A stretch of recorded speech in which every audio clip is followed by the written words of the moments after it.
so comfortable with you. I feel like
We get ready for a big weekend in the NFL after a big weekend in professional wrestling, and the Blue Jays just need a big hit.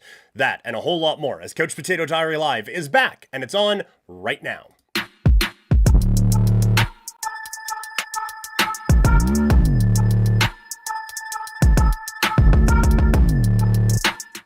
Happy Monday, not Monday, Wednesday. Holy cow. Happy today, everyone. Peter Klein hanging out with you guys.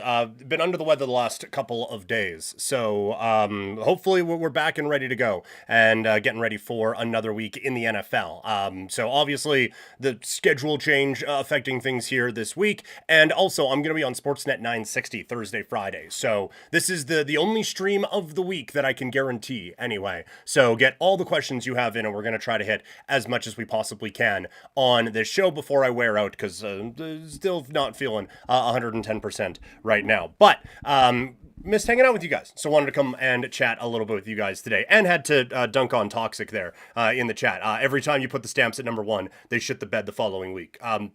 Not something you're going to have to worry about this week, that's for sure. We'll try to get to power rankings as this one goes along. But either way, thank you to everyone for hanging out today. As always, we're presented by Sea of Dead. Check out seaofdead403.ca for the great Calgary swag. We got the Hanging in the Dome, Chilling with Jerome shirts out right now.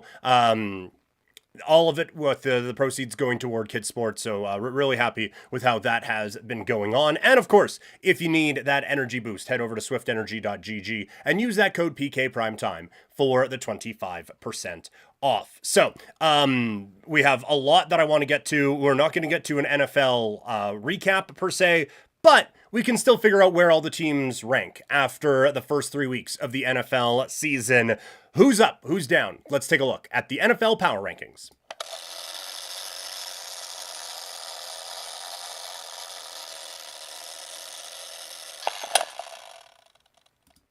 NFL Power Rankings after week number 3 in the NFL. We'll start at the bottom and work our way up. At 32, it is the New Orleans Saints. This feels pretty obvious. They got absolutely walloped by Seattle, and we kind of said that going into the week. Congratulations for keeping it close in your first couple of games, but this is an entirely different animal, and that proved to be very accurate. They're not a good football team right now. At 31, it's the Miami Dolphins. At least they showed some fight on Thursday night against the Buffalo Bills, but still some major questions remain. At 30, it's the Tennessee Titans.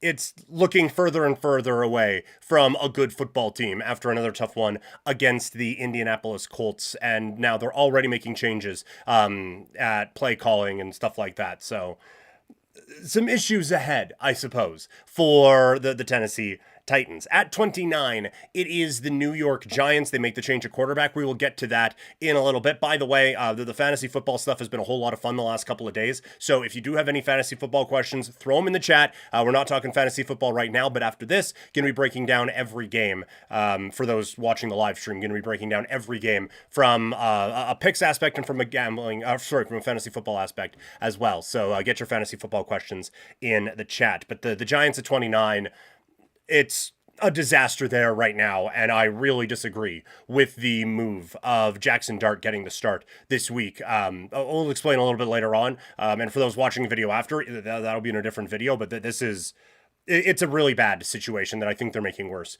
right now. And at 28, it is the Cincinnati Bengals, just an absolute, again, unmitigated disaster last week against the Minnesota Vikings. So our bottom 5, New Orleans, Miami, Tennessee, the Giants, and the Bengals. At 27, it's the Carolina Panthers, moving up a little bit because they picked up a shutout blowout win on Sunday. We're not going to overreact to it, but you got to give a team some credit when they go out and put on a performance like that one. Coming in at 26, it is the Dallas Cowboys.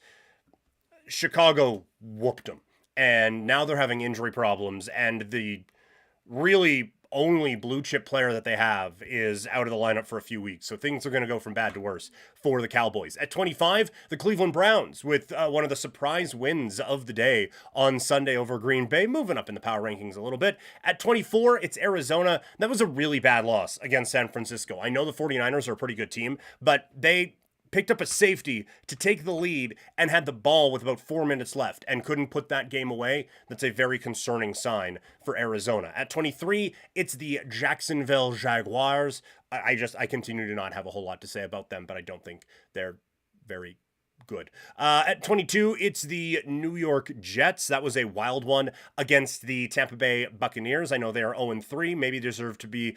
I could see Arizona fans being a little upset with Arizona being below the Jets right now, but Arizona hasn't impressed me at all in any of their games, and not that the Jets have either, but maybe that's one that could be switched going into next week, but I have been really disappointed with what I've seen from Arizona, so maybe I'm being a little bit too hard on them. At 21, it's Atlanta.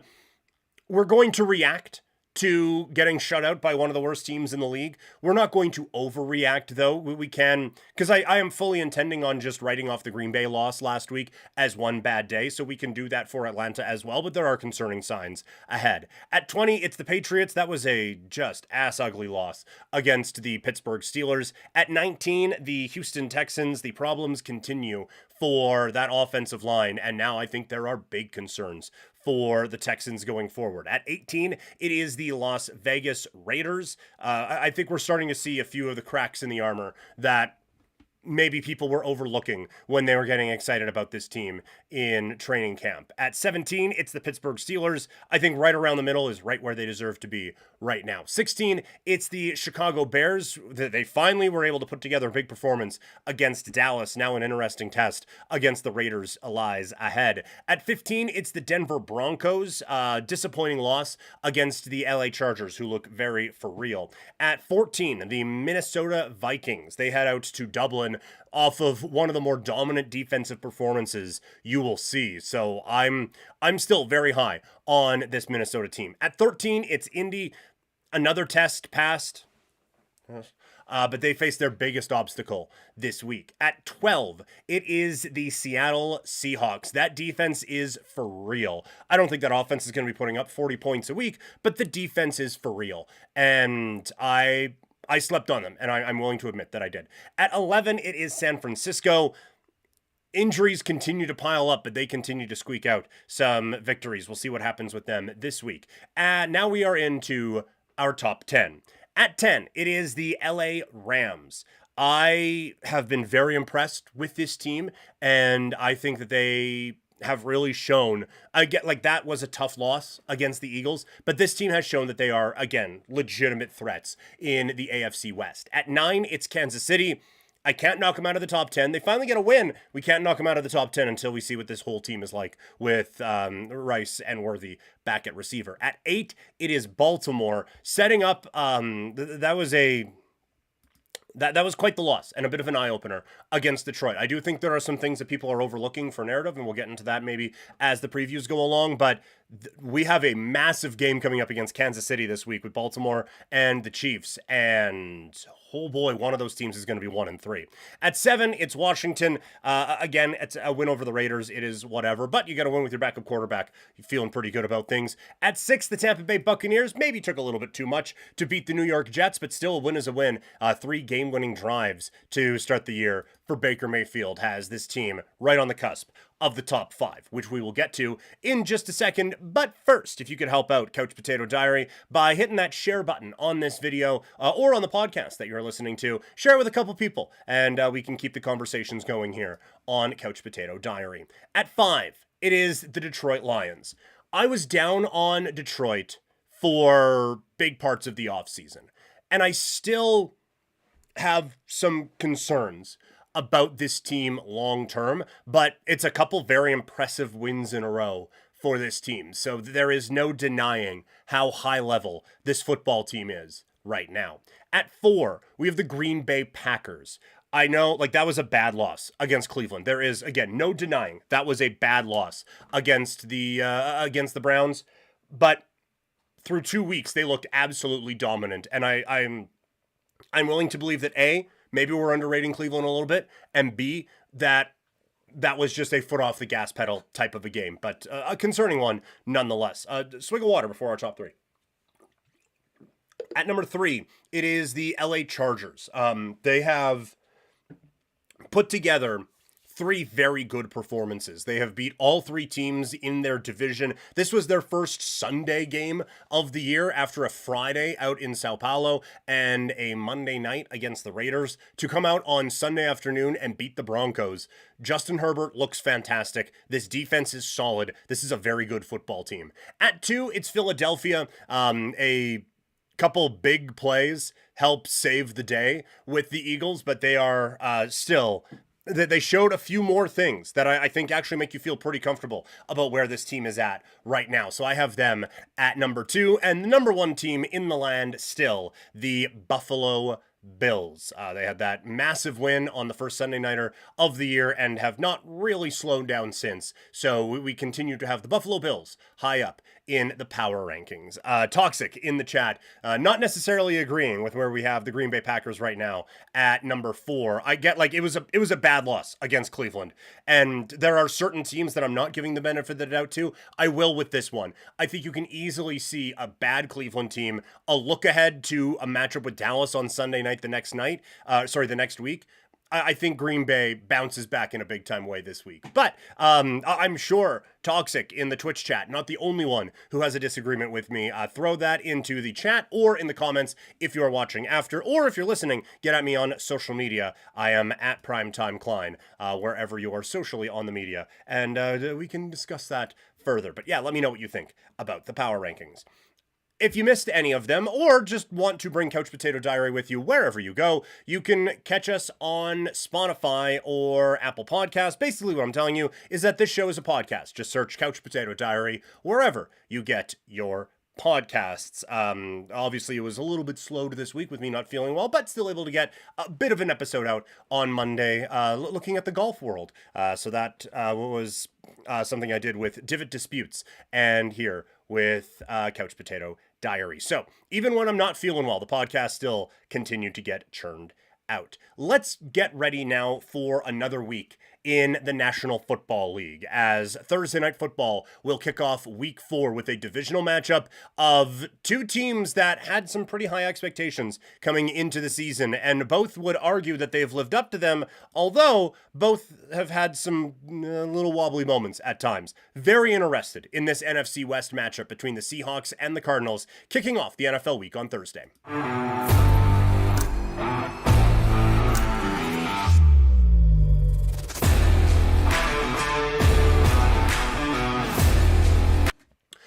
Week 4, NFL. It is here already at the quarter point of the season for some teams. Or for these teams, I guess. So going to break these down. Before, it has just kind of been a little bit of read and react on these, but now we're a few weeks into the year, and we're starting to believe some of the stats that we're seeing. So going to put the stats a little bit more into this. And again, if you have any fantasy questions about this game or anything, throw them in the chat, and we will answer those as we kind of go along here. Yeah, if it's not pertaining necessarily to the game that we're talking about at the time, I'll finish it up, and then we'll get to that question, then we'll get back into the games. So I hope that makes sense for everybody out there. All right, Thursday night preview. It is the Seattle Seahawks taking on the Arizona Cardinals. Seattle favored by a point with the total at 43. The thing that I continue to kick myself over from the preseason into now is Seattle's defense, and not the most resistance against New Orleans in week number 3, but this defense has showed out in a couple of big time spots early in the year. And you look at the stats, they are 10th in defensive EPA per play.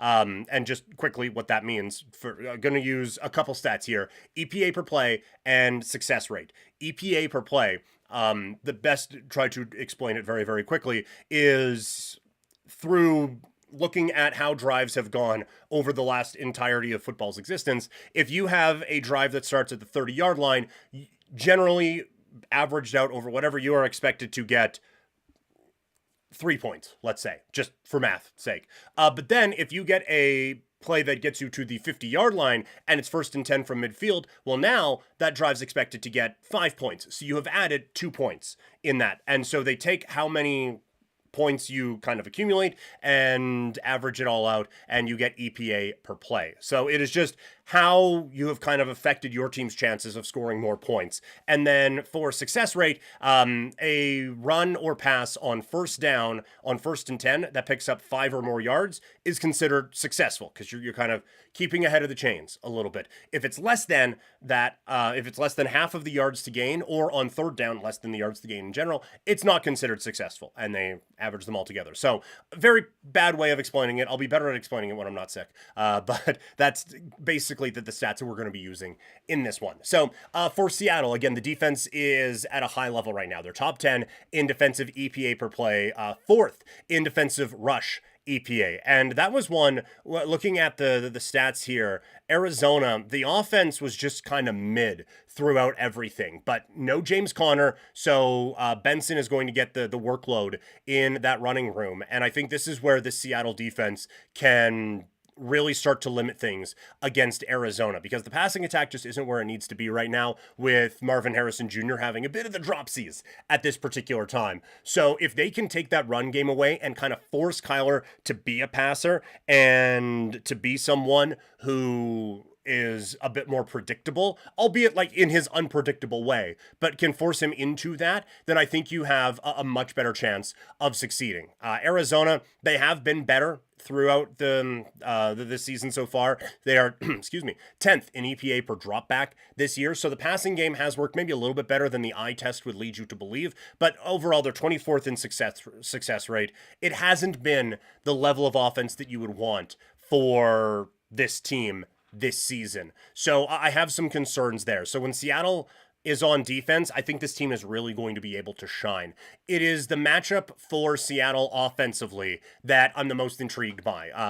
Arizona is 26th in defensive success rate, but they are 6th in rush EPA. So EPA per rush, basically. So it's not a defense that has been overly intimidating, but they have done pretty well against the run in the first few weeks of this season. So a bit of a tougher matchup for Kenneth Walker and company, but I don't think they generate the same kind of pass rush that gives this team problems. So I think Seattle's in a very good spot. I think they match up very well with Arizona here, and I like the Seahawks to take this one. So the pick here is Seahawks -1. From a fantasy football standpoint, I like Sam Darnold this week. I think you can actually roll with him and trust him as a starting play. Like we said before, this Arizona team is sneaky good against the run.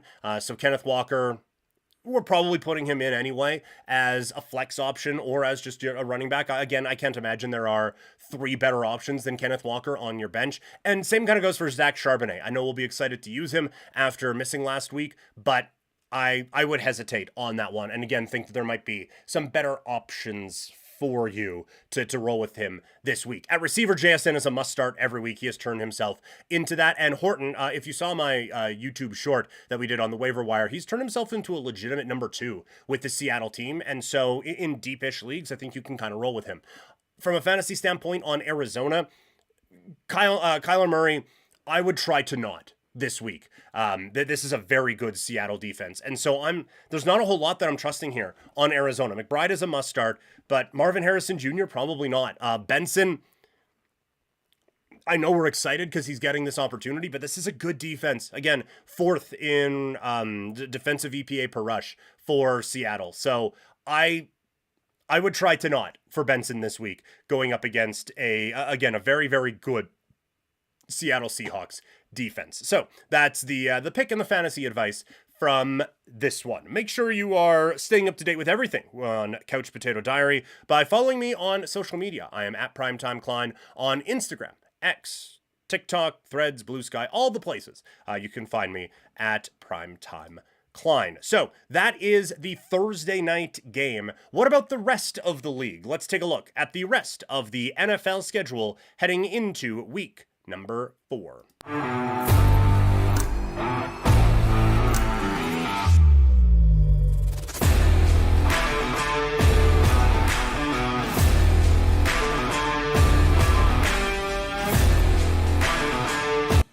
All right, Week 4 is here, and it gets an early start on Sunday as the Minnesota Vikings and Pittsburgh Steelers head off to Dublin for their game, the first of two that the Vikings are going to play overseas in back-to-back weeks. Minnesota 2.5-point favorites in this game. The total is at 41. The offensive stats don't look awesome for Minnesota. They are 28th in EPA per play, 30th in EPA per drop back, but the defense is at a very high level. Now, I will say, while I am trusting these stats, some of these can be skewed, and I would suggest the absolute ass beatery that they put on the Cincinnati Bengals in week number 3, probably skewing some of the defensive numbers. But it also backs up what we've talked about. This is a very good defense on the Minnesota side. First in defensive EPA per play. They are first in defensive EPA per dropback and 5th in defensive success rate. For the Steelers, the offense has just been kind of mid so far. That the game last week against the New England Patriots for the Steelers was very uninspiring, and that has kind of been the offense as a whole so far. Against the Jets, who we are seeing they're a bit vulnerable, they had a lot of things break their way so they could pick up a victory in that game. Then they got whooped on by Seattle, and then a New England team that has not looked impressive at all this year held it very close and basically fumbled that game away again for the Steelers. The Vikings, while we have concerns about Carson Wentz, this is not a team that's going to hand the game over to the Steelers. So I think when you see this Minnesota team defensively against the Steelers, I think this is going to be a very successful day for Minnesota's defense in shutting down this Pittsburgh team. When Minnesota has the ball, again, I don't think we're going to be seeing 48 points every week from this Vikings team with Carson Wentz at quarterback. But again, they showed that they can at least keep it between the lines with Mason there at running back, with Carson Wentz kind of just make sure you get the ball to Justin Jefferson and try to make everything all right. So the stats offensively aren't great for Minnesota, but defensively, it's quite surprising. You don't generally see this from Pittsburgh. They are 23rd in defensive EPA per play, 24th in defensive success rate, and 25th in defensive EPA per drop back.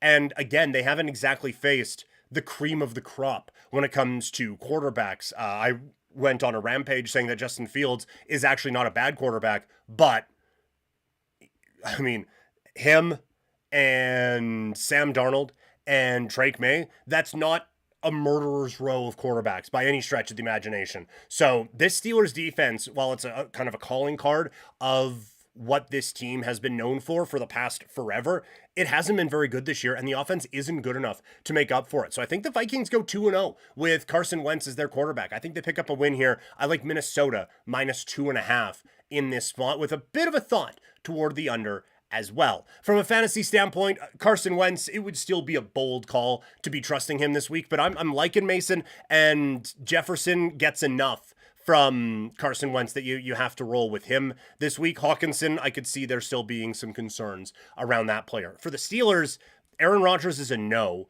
Jalen Warren, we're probably starting. I can't imagine, again, having 3 guys that you like better than Jalen Warren.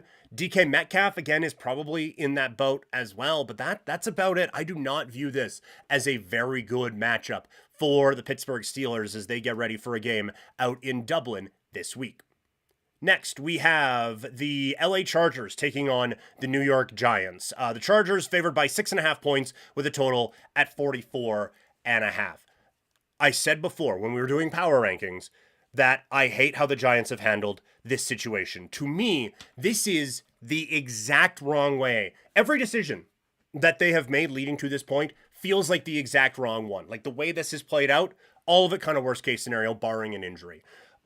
If you were going to start Jackson Dart at this point, then you should have started him right from the word go. He should have been getting all the reps in training camp, getting comfortable with everyone, getting familiar in the offense, getting familiar with his teammates, and getting familiar with life as a starting quarterback in the NFL. And then you give him a couple of weeks to work his way through it. Yeah, there's going to be some bumps and bruises, but you give the kid some time and hope that he kind of works his way through it. The argument for doing it the way that the Giants did was Russell Wilson is at least a professional quarterback. He's going to be able to make this offense look okay, even with an offensive line that isn't great. So you allow Dart to get eased in and not have to play behind that offensive line. And if that is the door that they chose, by making it a competition in training camp.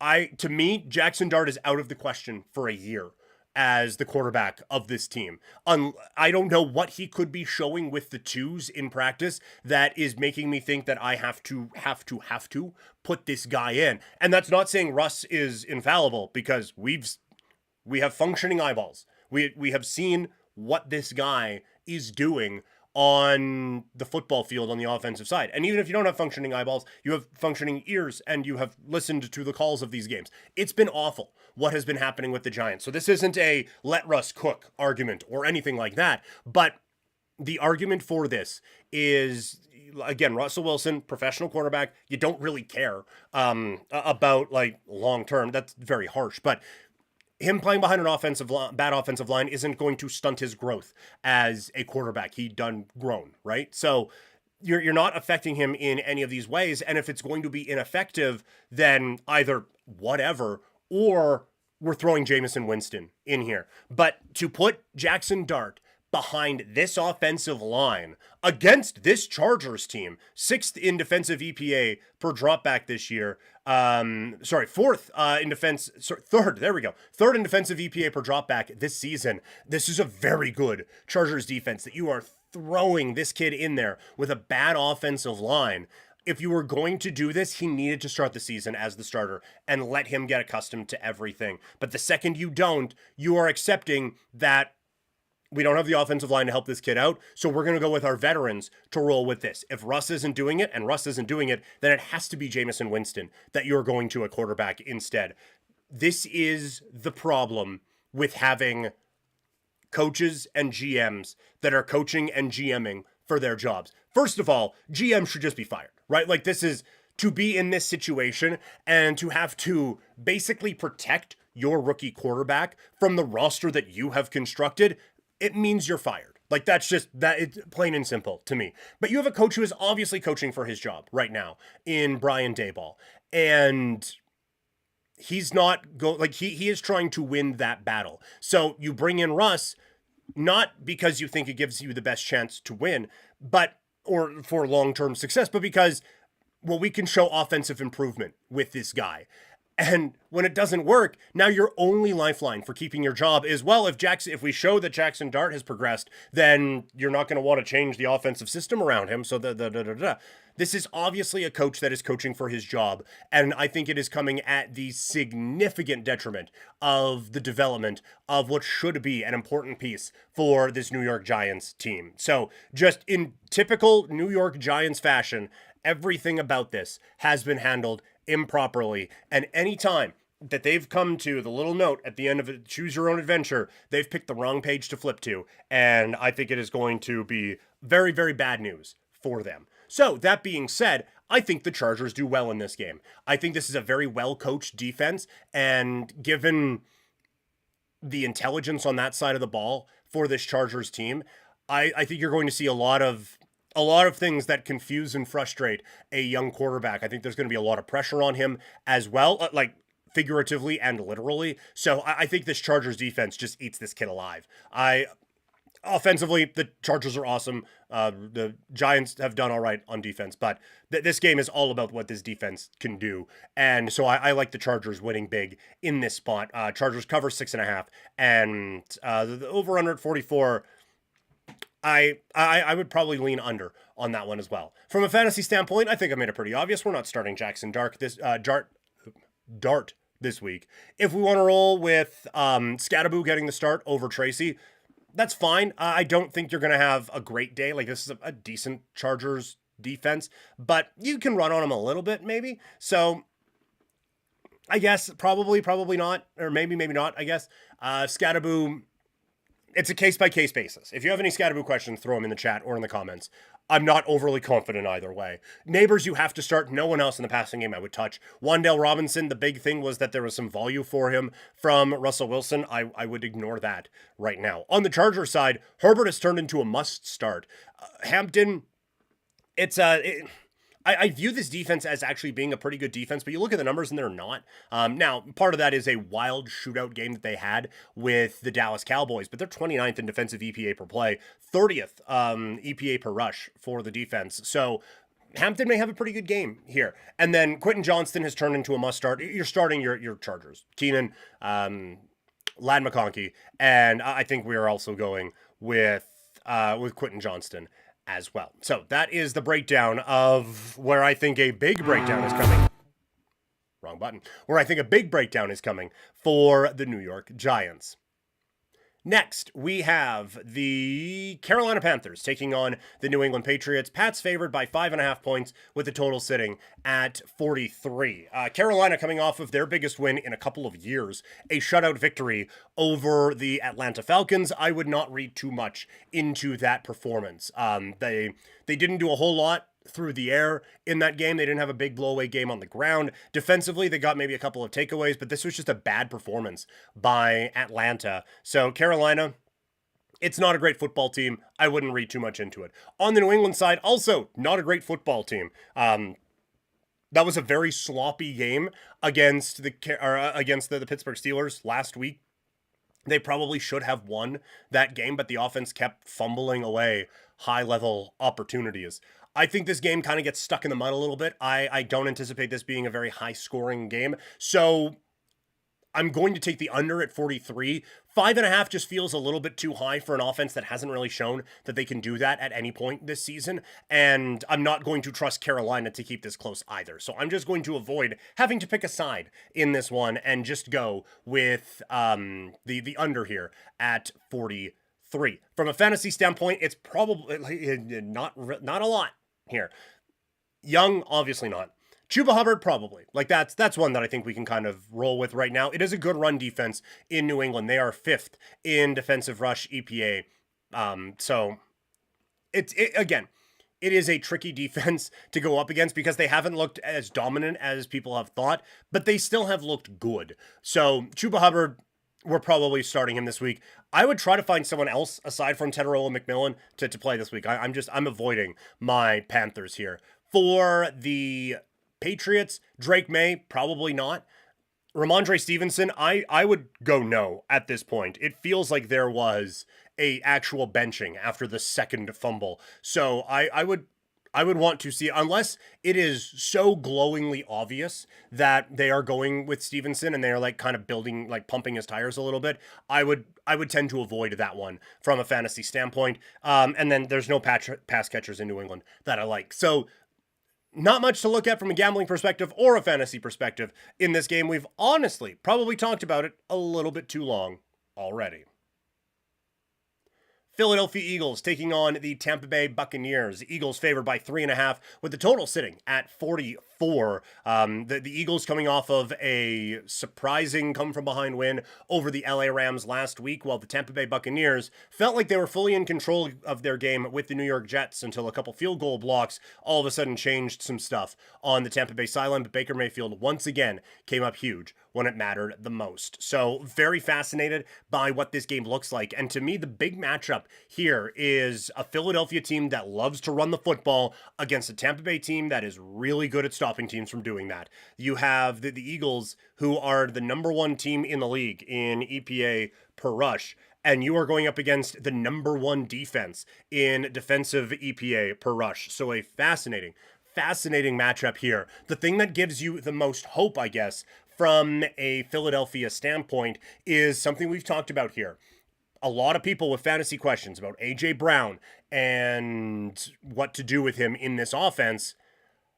I think we kind of got some of those answers this week. You at least saw what you wanted to this week. And it's one of the things we were talking about.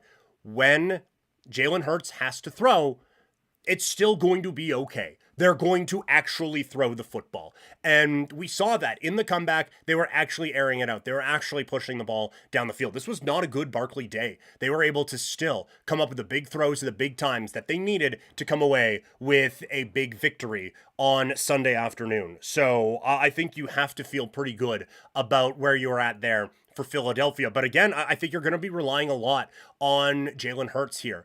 On the defensive side, like this is still a very good Eagles defense. A lot of the stats don't really show it through 3 weeks, but there's still a lot of talent on the defensive side of the football. But it's a good offense for Tampa Bay, specifically when they're throwing the ball. They are 5th right now in EPA per drop back.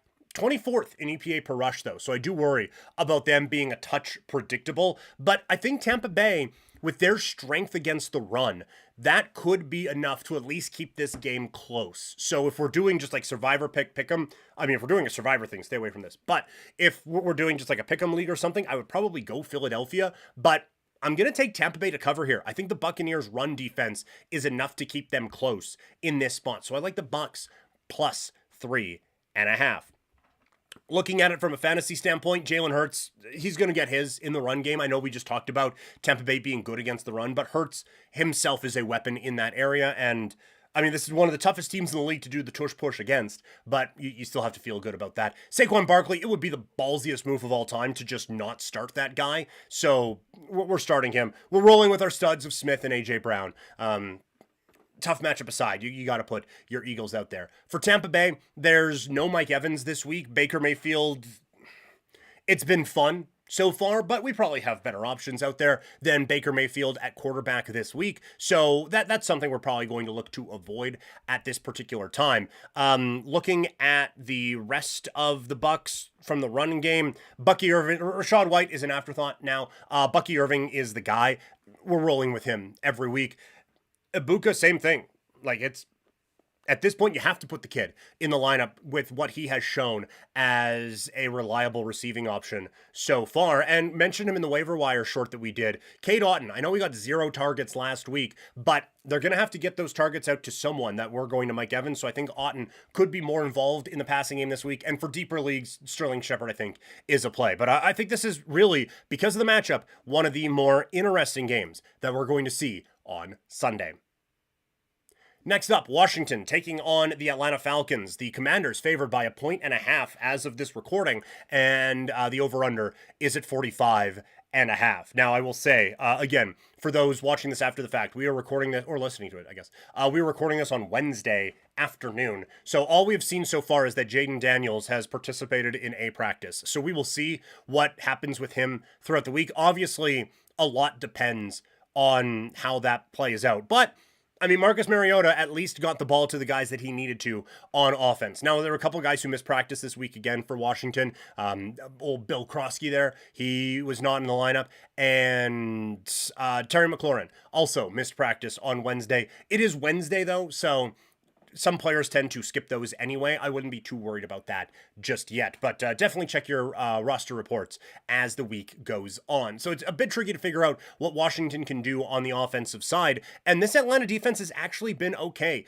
Defensively, they are 5th in EPA per play and 8th in EPA per dropback. So it's not on the defense what's happened in Atlanta so far, but this offense, while it looked pretty good, and we could say legitimate starter for Atlanta against Tampa Bay, maybe a certain Red Zone host was saying that, and just absolutely thrilled with what he saw from Michael Penix in week 1.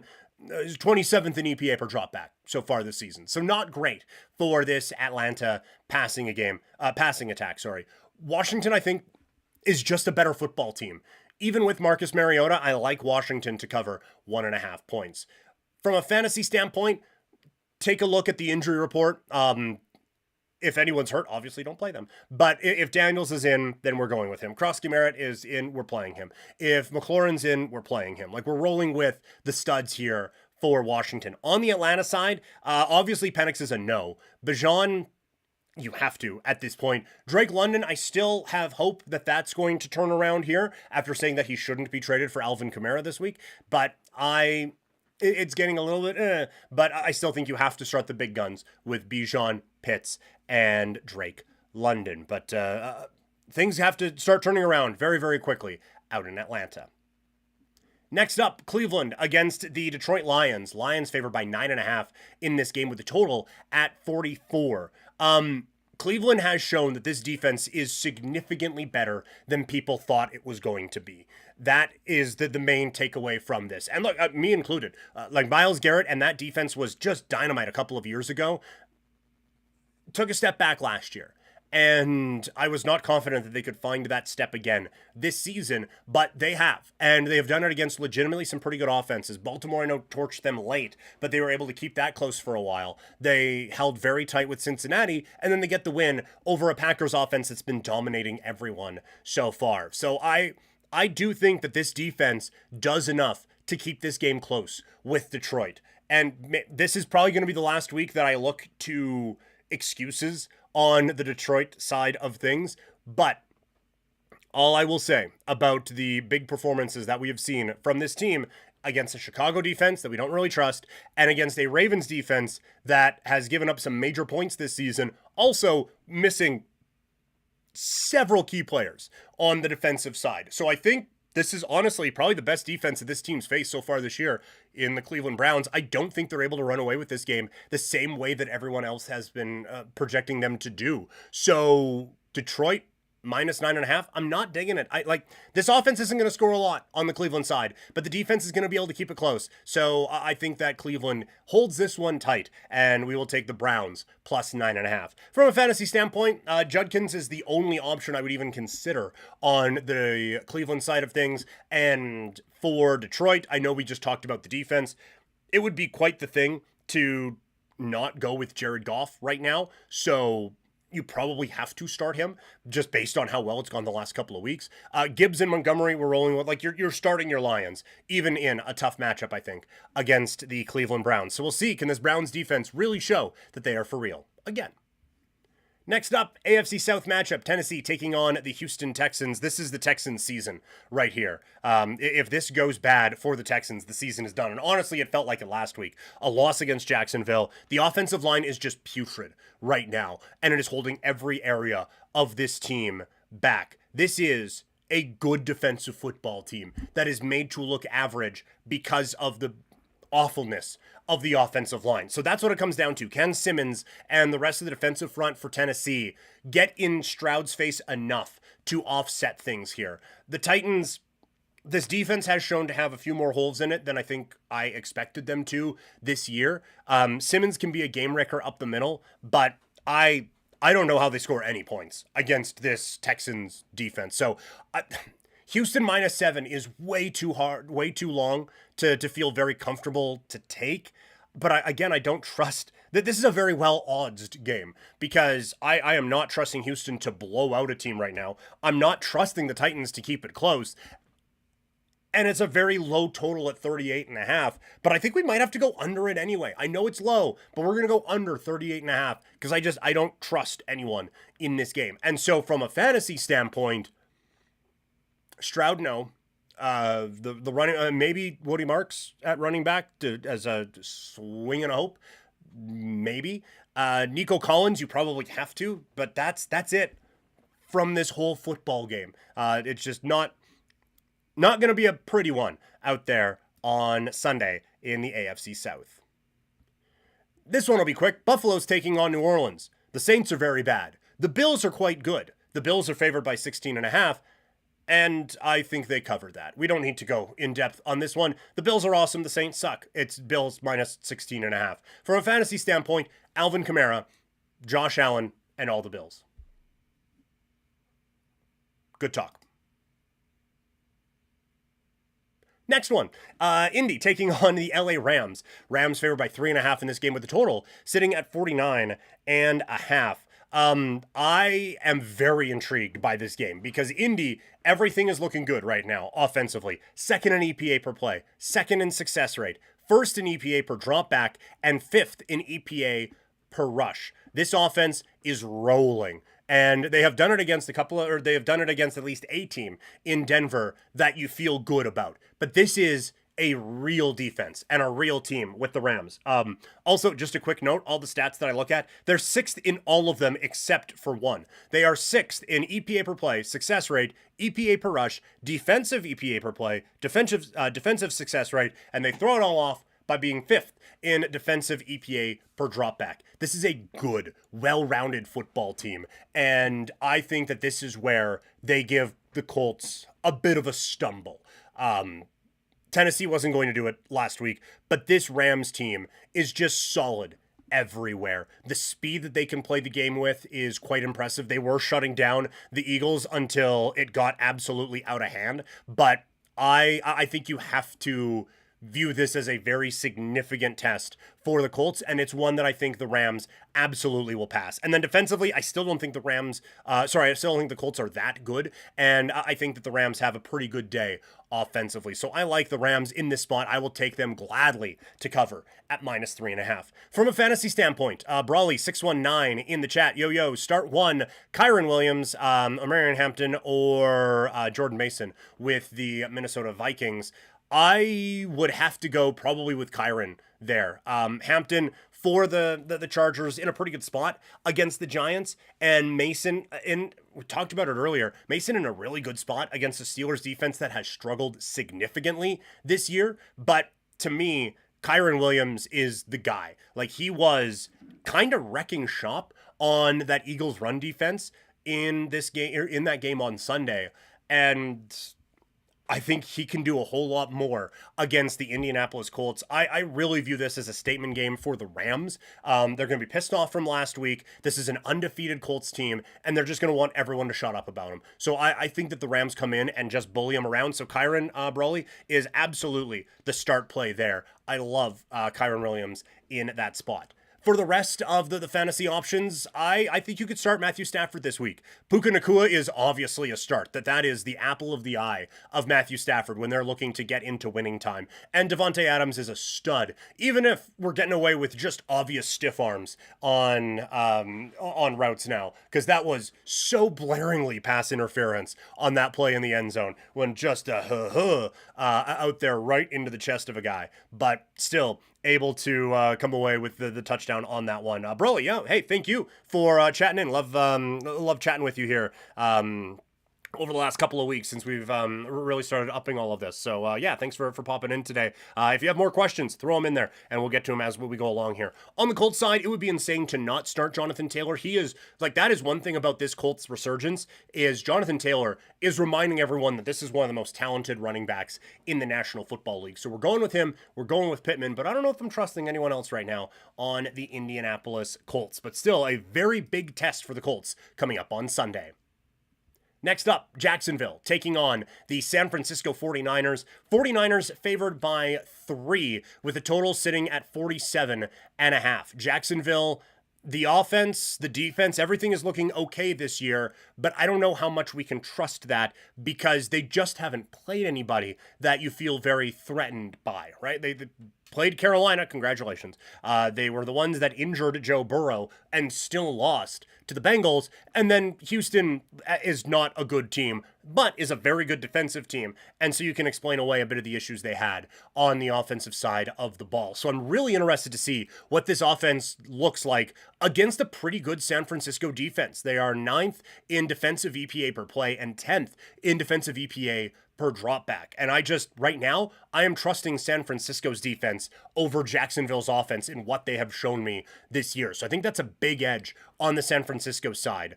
The big statement for me on Jacksonville is the defense. What is this defense? Because again, Carolina and Houston are both teams that are having some significant problems on the offensive side. So I worry about what they're going to look like against this 49ers offense, but the 49ers offense hasn't been blown away, and we'll see. Brock Purdy is practicing again on Wednesday here as we're recording this, so keep an eye on the reports as we go along. But I think San Francisco does enough to win this game. I just think they're a better football team right now, so we'll go San Francisco to cover the 3. From a fantasy standpoint, there's not a lot in this game, guys. This is Jacksonville. We're not starting Trevor Lawrence. ETN maybe.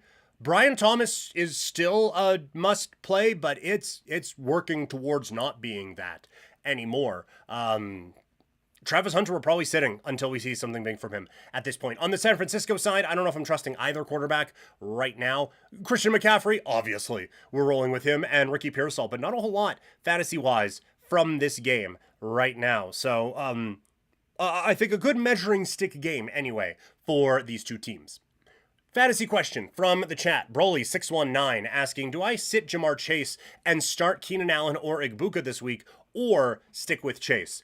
I understand where this question is coming from because Keenan, he's kind of balling out with this Chargers team. And again, we talked about it before, Brawley, with the Hampton matchup. It's a pretty good matchup against the Giants here. And Igbuka, I talked about him before. He has worked his way into kind of being an obvious start every week, but I have to trust with Chase that it gets better.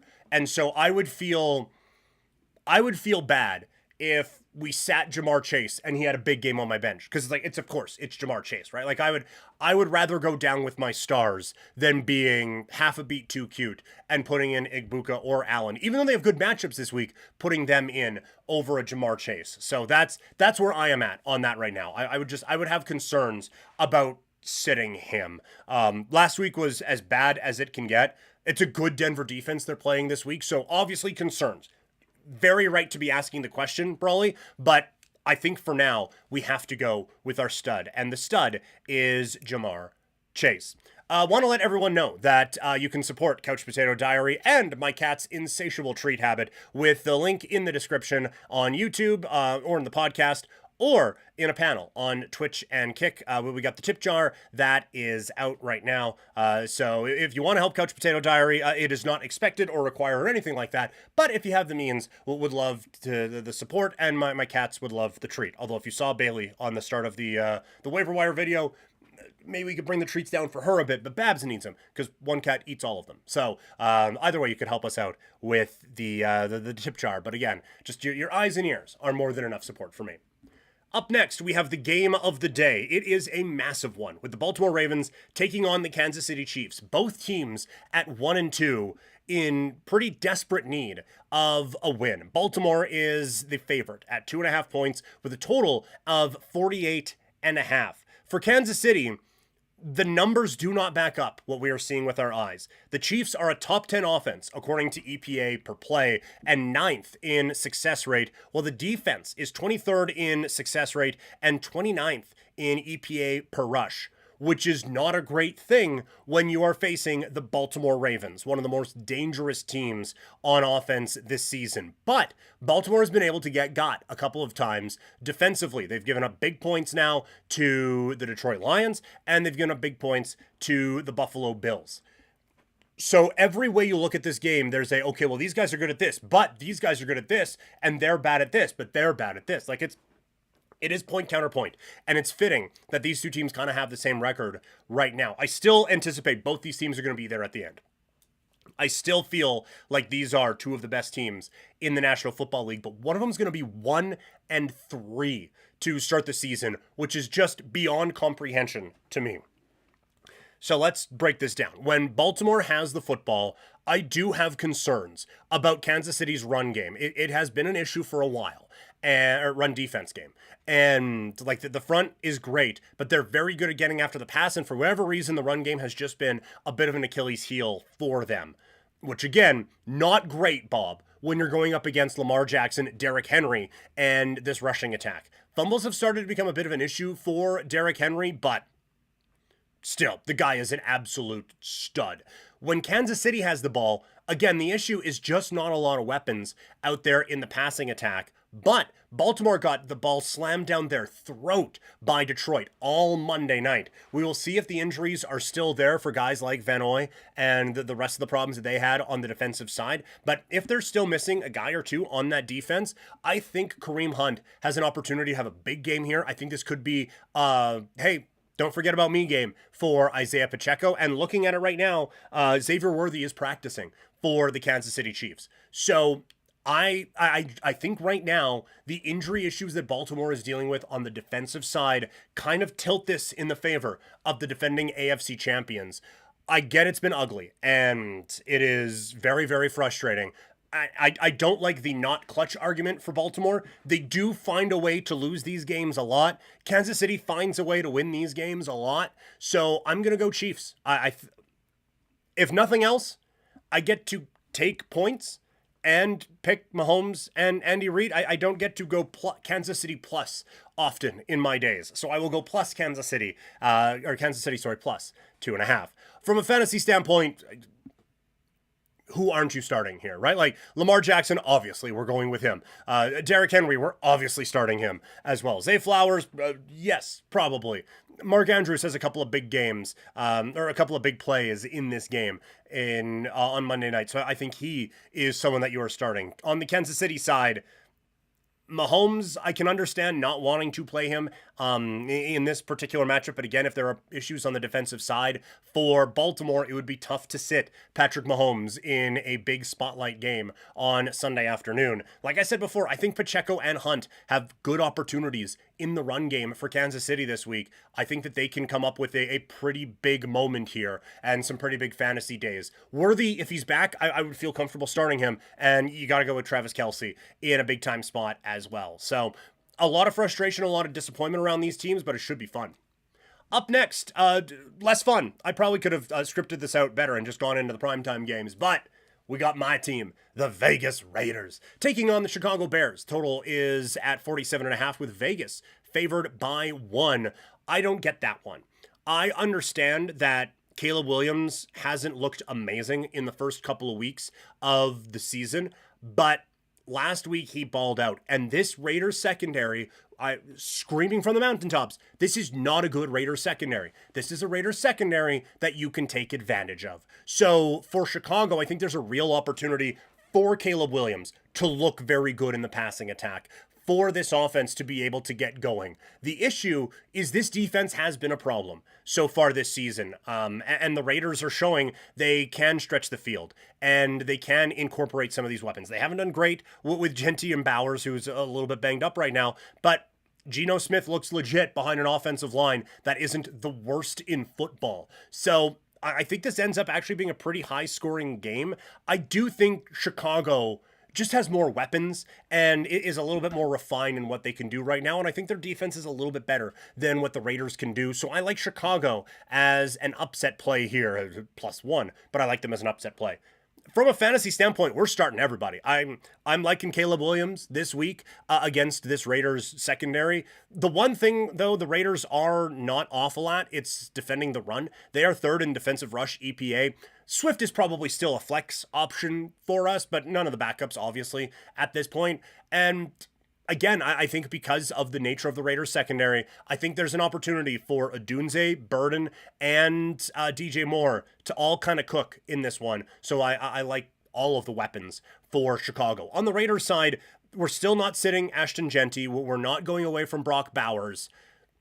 I know a lot of people went out and got Trey Tucker this week on the waiver wire.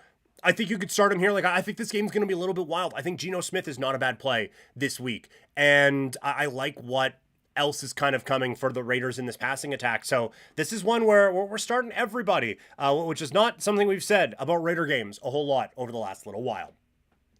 It is now our primetime breakdowns. And so I remind you that you can follow me on social media at Primetime Klein on Instagram, X, TikTok, Threads, and Blue Sky. Yes, let's get into it. Sunday Night Football. It is the Green Bay Packers taking on the Dallas Cowboys. Green Bay favored by 7 points in this one, the total at 47.5. Green Bay slips on the banana peel this week, losing to the Cleveland Browns. I had them still in the top 5, and Toxic was still laughing at me for having them in the top 5. But I still think there is a number 1 team in there for this team. They're good everywhere. And I think when you look at what this game means for Micah Parsons, what it means on a national stage, and the fact they were playing Cleveland, I think it was a look-ahead spot last week. I think the Packers get right in this game. They are excellent statistically this year. They're 8th in in EPA per play. They're 7th in EPA per dropback.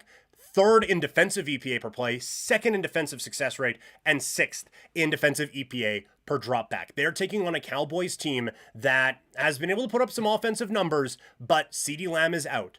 And you guys, if you've listened to me a whole lot, you'll know I'm not a big Pickens fan. I don't think there's anything special in this Dallas offense right now. And that would concern me greatly against the defense that can stop everything. They are solid against the run, and the pass rush is elite. it's going to be a long night for Dak Prescott. He does not have his CeeDee Lamb that he can just throw the ball up to and hope he can make a play. Pickens, I don't view as that guy. I think Turpin has a couple of big play potential things in just some screen, oh my God, Dak's going to get killed again sort of plays. Tolbert probably moves into the number 2, so like some volume could be there, but this Green Bay defense, I think, absolutely smothers what Dallas can do on offense with the speed that they are able to attack at. It is like nothing that many teams have in this league. So this is going to be a long night, I think, for the Dallas Cowboys. On the defensive side, Dallas is bad. They are 31st in defensive EPA per play. They are 27th in defensive success rate, and they are 30th in defensive EPA per drop back. So we're starting our Packers in fantasy this week. Famous last words, I don't see where the Green Bay Packers stumble against the Dallas Cowboys. Unless that game against Cleveland was much more actionable than we thought, this is an easy cover for Green Bay at -7. From a fantasy standpoint, Packers and Cowboys on Sunday night, we're starting our Packers. If that wasn't clear from the game preview, we're starting our Packers. It's love. We're rolling with Jacobs. Yes. Any pass catcher, Golden. Yes, I think that K-pop Demon Hunter reference, whatever. Golden will be golden, right? Dobbs, Kraft, all of them. I know it's disappointing last week. It won't be this week. On the Dallas side, I don't think I'm starting Dak. At this point, you probably have to start Javonte just because of what he has been able to do for you in fantasy here.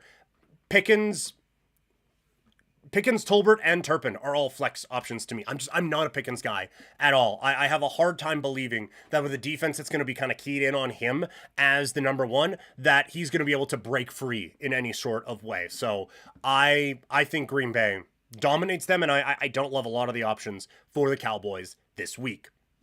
We go to Monday Night Football. It is the Jets taking on the Miami Dolphins. Miami favored by 3 in this game with a total at 44.5. The Jets suck. I was a big buyer into them in the preseason.